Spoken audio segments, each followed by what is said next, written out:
Hello दोस्तों, आज हम आपको क्यूब रूट यानी घनमूल के बारे में बताएंगे। हमारे वीडियो बने रहिए। आप सबसे पहले चैनल को सब्सक्राइब कर दीजिए ना, ताकि किसी भी तरह का वीडियो हो तो आप तक जल्द से जल्द पहुंचे। हम मैथ का शॉर्ट ट्रिक पढ़ाते हैं, ये नहीं लटकाने वाला बचेगा। आज कल 100 नंबर का खाली जरा इसमें ऑब्जेक्टिव मारने वाला है, ऑब्जेक्टिव मारने वाला है और छूट गया सही लेकर खेल गया। 100 क्वेश्चन तक से ये दे रहा है। ये सबसे जरूरी होता है शॉर्ट ट्रिक जानना और उसके आंसर को करना। ये 100 में 50 नंबर तो ऐसे आपको मिल जाएगा अगर मैथ आपका कम मजबूत है तो, लेकिन बनाइए तो समय खत्म हो जाएगा। इसलिए सबसे पहले देखिए शॉर्ट ट्रिक में हम आपको बताते हैं क्या क्यूब रूट और घनमूल कि कैसे वर्गमूल निकालेंगे। चलिए देखते हैं। सबसे पहले हम आपको बोले थे कि अगर वर्ग निकालना है तो 1 से लेकर 50 तक को आपको मतलब वर्गों को याद करना होगा, 1 से लेकर 50 तक। और इसमें क्या करना है, आपको 1 से लेकर 25 तक कम से कम याद रखना होगा। कितना? 1 से लेकर 25 तक आसान हो जाएगा निकालना। चलिए हम 10 तक निकाल दिखाते हैं आप लोगों को। सबसे पहले 1 का क्यूब होता है 1 और 2 का क्यूब 8 होता है। क्या होता है? 8 होता है। 3 का क्यूब 27 होता है। 4 का क्यूब 64 होता है। 5 का क्यूब 125 और 6 का क्यूब 216 होता है। 7 का क्यूब 343 और 8 का क्यूब 512। 9 का क्यूब 729 और 10 का क्यूब होता है 1000। चलिए 1 से लेकर 10 तक हम बता दिए, आप निकाल कर तो इसको याद कर लीजिएगा। इतना ही इतना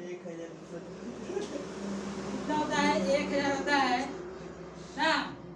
सबसे पहले इतना कम से कम याद रखिएगा, उसके बाद आपको किसी भी तरह का घनमूल निकालने में कोई दिक्कत नहीं होगा। 1 से लेकर 25 तक याद रखिएगा।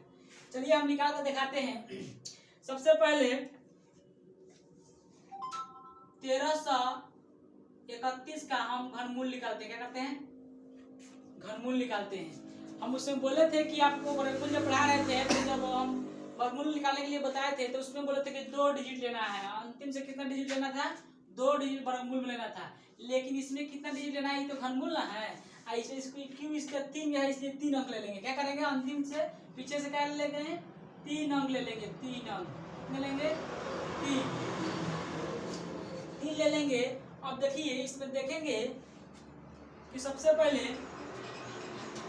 कि एक कौन किसका हम वर्ग क्यों करेंगे कि क्यों करने पर 1 आएगा।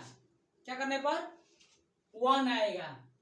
यानी एक का हम क्यों करेंगे तभी एक आएगा, क्योंकि इसमें देखिए कोई नहीं है। एक दिखाई दे रहा है, इकाई का अंक कोई भी नहीं है, नहीं है। यानी एक में है, केवल किस में है? एक में। इसलिए एक हम ले लेंगे, यहाँ पे एक ले लेंगे। और देखिए यहाँ पे एक अंक बच गया है 1। अगर हम 1 का क्यूब लेते हैं तो 1 होता है और 2 का क्यूब लेंगे तो 8 हो जाएगा। क्या हो जाएगा? 8। यानी इससे अधिक हो जा रहा है और इससे हमें क्या करना है? इसके बराबर या इससे हमें कम लेना है, इससे अधिक नहीं लेना है, नहीं तो गड़बड़ हो जाएगा, है कि नहीं? आंसर सही नहीं आएगा। इससे इसके बराबर लेंगे या इससे कम ले सकते हैं। तो इसके बराबर तो नहीं हो रहा है ना, इसके बराबर 1 है, इसलिए हम क्या करेंगे? 1 ले लेंगे। यानी हमारा हो जाएगा आंसर 11 का क्यूब होता है कितना? इसका आंसर हो जाएगा 11। कितना हो जाएगा? 11। यानी 11 का क्यूब होता है 11 का क्यूब कितना होता है? 1331 होता है। कितना होता है? 11 का क्यूब होता है 1331। चलिए हम इसी तरह से बताते हैं आपको। दूसरा निकालते हैं 49 13 का घनमूल निकाल के दिखाते हैं। देखिए सबसे पहले हम इसमें 3 डिजिट लेते हैं। कितने डिजिट लेना है? 3 अंक लेना है। पीछे से कितने लेना है? इसमें वर्ग में 2 लेते थे, इसमें 3 लेना होगा। 3 ले लेंगे। देखिए अंतिम इकाई का अंक 3 है। 3 इसमें कोई दिखाई दे रहा है आपको? 3 किसमें है? 3 आपको है, देखिए 7 वाला है। किसमें है? 7 में है। इकाई का अंक 3 है 7 में। चलिए हम 7 ले लेते हैं। क्या करते हैं? 7 ले लेते हैं। 7 ले लेते हैं, 7 ले लिए। अब देखिए हम 1 का क्यूब करेंगे, 1 का क्यूब किए तो 1 का क्यूब किए तो 1 होता है, और 2 का क्यूब करेंगे तो 8 हो जाएगा, यानी 8 4 से अधिक है। क्या है, हम बोले थे कि यहाँ पे जो भी संख्या बचेगा इसके बराबर ले सकते हैं, इससे अधिक नहीं ले सकते हैं, इसके बराबर या इससे कम ले सकते हैं। क्या कर सकते हैं, इसके बराबर जो संख्या बचेगा इसके बराबर या इससे कम लेंगे, इससे अधिक नहीं लेंगे। अगर लेंगे तो हमारा आंसर गलत हो जाएगा, इसलिए हम 2 नहीं ले सकते हैं, क्योंकि 2 लेंगे तो 8 हो जा रहा है, यानी 4 से अधिक है 8, इसलिए हमें छोटा संख्या लेना है, इससे छोटा वाला, और छोटा में 1 ही है कि जो ये आ रहा है क्यू करने पर, इसलिए इसका आंसर क्या हो जाएगा आपका 1 यहाँ पर हो जाएगा, यानी 49 13 का हमारा घन हो जाएगा 17, यानी इसका 13 49 का हम घनमूल निकालेंगे, घनमूल तो 17 आंसर आएगा। कितना आएगा, 17 आंसर होगा। आप निकाल कर चेक कर सकते हैं, इसमें कोई दिक्कत नहीं है। कितना आएगा, 17 आएगा। चलिए हम इसी तरह से दूसरा भी लेकर बताते हैं। ऐसे मान लीजिए 8 है, इतना आसान है, तो ये 8000 ले लेते हैं, है कि नहीं। देखिए इसमें 3 अंक 0 0 है, 0 0 है कि नहीं। आज 0 0 किसमें है जी, चलिए 0 लेते हैं, सबसे पहले 0 ले लिए, छोड़िए इकाई का अंक 0 है कि नहीं। अब देखिए यहाँ पर 8 है, तो 8 है तो हम किसका घन करेंगे ताकि 8 आए। देखिए 2 का हम घन निकाले हैं, कितना आया है, 8 आया है, और किसी में है इकाई का अंक है नहीं है। अब 8 का यहाँ पर 2 है, इसका मतलब यहाँ पर हम 2 ले लेंगे तो इसका आंसर हो जाएगा, यानी 20 का घन कितना होता है, 8000 होता है। कितना होता है, 8000 होता है। चलिए हम दूसरा भी लेकर बता सकते हैं। चलिए मानिए 68 और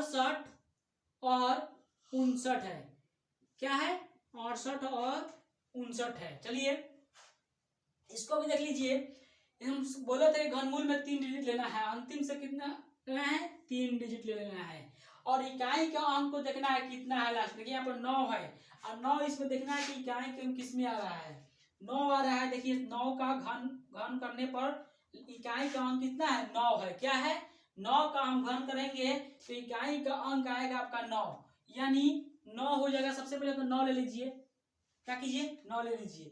और देखिए यहाँ पर 6 बच गया, 1 डिजिट बच गया है। 3 को जब हम संख्या ले लिए हैं तो 6 बचा है, यानी 6 बच गया है, और 6 किसके घन करने पर आएगा। देखिए 6 तो ये भी नहीं करेगा, क्योंकि 1 का घन करेंगे तो हम क्या हो जाएगा, 1 होगा, लेकिन 2 का घन करने पर 8 होता है। और हम बोले थे कि हम हर वीडियो बोल रहे हैं कि इससे अधिक नहीं लेना है, इससे कम ले सकते हैं या इसके बराबर ले सकते हैं, यानी इसके बराबर या इससे कम लेंगे तो इसके बराबर तो आ नहीं रह सके कोई, और इससे कम तो एक ही है, इसलिए 1 हो जाएगा। यानी 19 का हम 19 का घन करेंगे तो 6859 आपका आंसर आएगा। घन निकाल कर देख लीजिएगा। चलिए इसका आंसर हो जाएगा आपका 19। क्या हो जाएगा, 19। चलिए हम बताते हैं घन कैसे निकालते हैं। घन नहीं आएगा सर कैसे निकालेंगे, तो देखिए कोई भी चीज जब क्यू दिया है उसको 3 बार मल्टीप्लाई करना है। जैसे मान लीजिए यहाँ पर 9 दिया है ना, 9 का क्यू दिया हुआ ऊपर, तो इसका मतलब होगा 9 को 3 बार गुना करना है। कितना बार, हम 3 बार मल्टीप्लाई करना है, 3 बार गुना करेंगे, और 3 बार मल्टीप्लाई करेंगे तो इसका आंसर आ जाएगा। यही होता है घनमूल निकालने के लिए। 9 कितना होता है, 81 होता है, और फिर यहाँ पे एक 9 है, इसको मतलब 9 1 9 9 9 कितना होता है, 72 होता है। क्या होता है, 72 होता है। क्या होता है, 729 हो गया। इसी तरह से 19 का आप 3 बार मल्टीप्लाई करके देखिएगा, 3 बार मल्टीप्लाई कीजिएगा 19 का, इतना नहीं आएगा तो इसका मतलब समझिए गलत है, और सही आ गया तो समझिए मेरा ट्रिक सही है, और आप बना सकते हैं इस पर सवाल। पूरी ओवर कॉन्फिडेंस के साथ हम कह रहे हैं, आप लोग कोई दिक्कत नहीं होगा। किसी भी तरह का सवाल हो, इसको मतलब आपको याद रखना होगा, कम से कम 1 से लेकर 25 तक का घनमूल आपको याद रखना होगा। क्या करना है, इसको याद रखना होगा, तभी भारी से भारी सवालों को आप सॉल्व कर पाएंगे, बहुत आसानी से कर सकिएगा। चलिए हमको आशा है कि आपको घनमूल समझ में आ गया होगा। इसलिए अगर हमारा वीडियो आपको अच्छा लगे तो मेरे वीडियो को लाइक कमेंट करके मेरे चैनल को सब्सक्राइब कीजिए, तभी हम आप मेरे मन को बढ़ाइएगा, ताकि हम इससे भी अच्छे से अच्छा वीडियो बना सके।